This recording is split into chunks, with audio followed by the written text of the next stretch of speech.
ಹರೇ ಶ್ರೀನಿವಾಸ. ಎಲ್ರಿಗೂ ನಮಸ್ಕಾರ ಸ್ನೇಹಿತರೆ. ಇದು ಒಂದು ರಿಕ್ವೆಸ್ಟೆಡ್ ವಿಡಿಯೋ.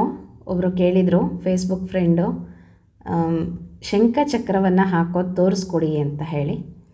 ಇವಾಗ ತೋರಿಸ್ತಾ ಇದ್ದೀನಿ. ಮೊದಲಿಗೆ ನಾನು ಶ್ರೀಕಾರವನ್ನು ಬರೆದಿದ್ದೀನಿ. ಮೊದಲಿಗೆ ಶಂಖಚಕ್ರವನ್ನು ಹಾಕೋದಕ್ಕಿಂತ ಮುಂಚೆ ನಾವು ಪದ್ಮವನ್ನು ಹಾಕೋಬೇಕು. ಇದು ತುಂಬ ಶ್ರೇಷ್ಠವಾದದ್ದು. ಪದ್ಮ ಹಾಕಿಬಿಟ್ಟು ನಾವು ಶಂಖಚಕ್ರವನ್ನು ಹಾಕಬೇಕು. ಶಂಖಚಕ್ರದ ವಿಡಿಯೋ ನಾನು ಕೆಲವೊಂದು ವಿಡಿಯೋದಲ್ಲಿ ತೋರಿಸಿದ್ದೀನಿ, ಮತ್ತು ಸಪ್ರೇಟಾಗಿ ನಮಗೆ ಬರೀ ಶಂಖಚಕ್ರ ಹಾಕೋದು ತೋರಿಸ್ಕೊಡ್ರಿ ಅಂತ ಫೇಸ್ಬುಕ್ ಫ್ರೆಂಡ್ ಒಬ್ಬರು ಕೇಳಿದರು. ಅವ್ರಿಗೋಸ್ಕರ ನಾನು ಈ ವಿಡಿಯೋ ಮಾಡಿದ್ದೀನಿ. ನೋಡಿರಿ, ಈ ರೀತಿಯಾಗಿ ಪದ್ಮವನ್ನು ಹಾಕೋಬೇಕು. ನಂತರ ಬಲಗಡೆ ಅಂದರೆ ನಮಗೆ ಬಲಗಡೆ, ದೇವರಿಗೆ ಎಡಗಡೆ, ಹೀಗೆ ಹಾಕಬೇಕು. ಹೀಗೆ 2-3 ಸಲ ಸುತ್ತಬಿಟ್ಟು ಹೀಗೆ ಕೆಳಗಡೆ ಬಂದು ಹೀಗೆ ಇಲ್ಲಿಂದ ಹೀಗೆ ಜಾಯಿಂಟ್ ಮಾಡಬೇಕು. ಇದು ಶಂಖ ಹಾಕೋದು.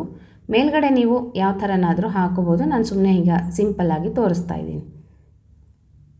ಈ ರೀತಿಯಾಗಿ ಶಂಖ, ಚಕ್ರ, ಭಗವಂತನ ಚಿಹ್ನೆಗಳು. ದಿನನಿತ್ಯವಾಗಿ ದೇವರ ಕಟ್ಟೆ ಮೇಲೆ ನಾವು ಭಗವಂತನ ಚಿಹ್ನೆಗಳನ್ನು ಹಾಕೋಬೇಕು. ನೋಡಿರಿ, ಈ ಕಡೆ ನಮಗೆ ಎಡಗಡೆ, ದೇವರಿಗೆ ಬಲಗಡೆ, ಹೀಗೆ ಶಂಖಚಕ್ರ ಹಾಕಬೇಕು. ಕೆಲವೊಬ್ಬರು ಉಲ್ಟಾ ಹಾಕ್ತಾರೆ. ಈ ಕಡೆಗೆ ಶಂಖ, ಆ ಕಡೆ ಚಕ್ರ, ಹಾಗೆ ಹಾಕಬಾರ್ದು. ಭಗವಂತನಿಗೆ ಎಡಭಾಗದಲ್ಲಿ ಶಂಖ ಇರುತ್ತೆ, ಬಲಭಾಗದಲ್ಲಿ ಚಕ್ರ ಇರುತ್ತೆ. ನಮಗೆ ಬಲಭಾಗಕ್ಕೆ ಶಂಖ ಹಾಕೋಬೇಕು, ಎಡಭಾಗಕ್ಕೆ ಚಕ್ರ ಹಾಕಬೇಕು. ಆಗ ಸರಿ ಹೋಗುತ್ತೆ ಕರೆಕ್ಟಾಗಿ.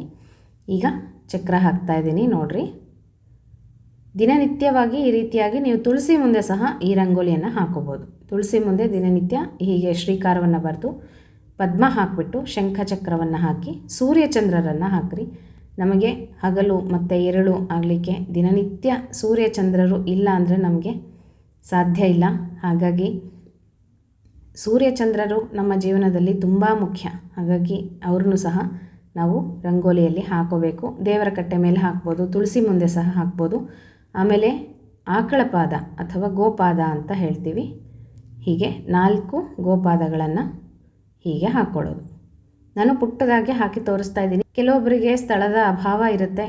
ನಮಗೆ ಚಿಕ್ಕದಾಗಿ ತೋರಿಸ್ಕೊಡಿ, ಯಾವುದಾದ್ರೂ ರಂಗೋಲಿ, ಸ್ಥಳ ಇಲ್ಲ ಅಂತ ಕೇಳ್ತಾ ಇರ್ತೀರ. ಹಾಗಾಗಿ ಮತ್ತು ಇದು ಸ್ವಸ್ತಿಕವನ್ನು ದಿನನಿತ್ಯ ನಾವು ದೇವ್ರ ಮನೆಯಲ್ಲಿ ಹಾಕಬೇಕು. ತುಳಸಿ ಮುಂದೆ ಸಹ ಹಾಕಬೇಕು.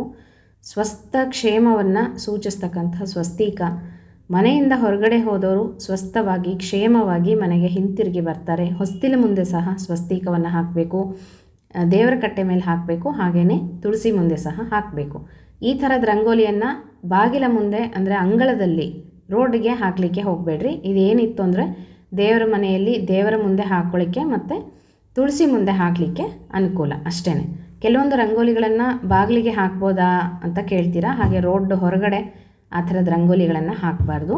ನೋಡಿರಿ, ಇದಿಷ್ಟು ಶಂಖಚಕ್ರ ಹೇಗೆ ಹಾಕಬೇಕು ಅಂತ ಕೇಳಿದ್ರಿ. ಅದಕ್ಕೋಸ್ಕರ ಚಿಕ್ಕದಾಗಿ ಒಂದು ವಿಡಿಯೋ ಮಾಡಿದ್ದೀನಿ. ಮತ್ತು ಮುಂದಿನ ವಿಡಿಯೋ ಒಟ್ಟಿಗೆ ಸಿಗ್ತೀನಿ. ಹರೇ ಶ್ರೀನಿವಾಸ.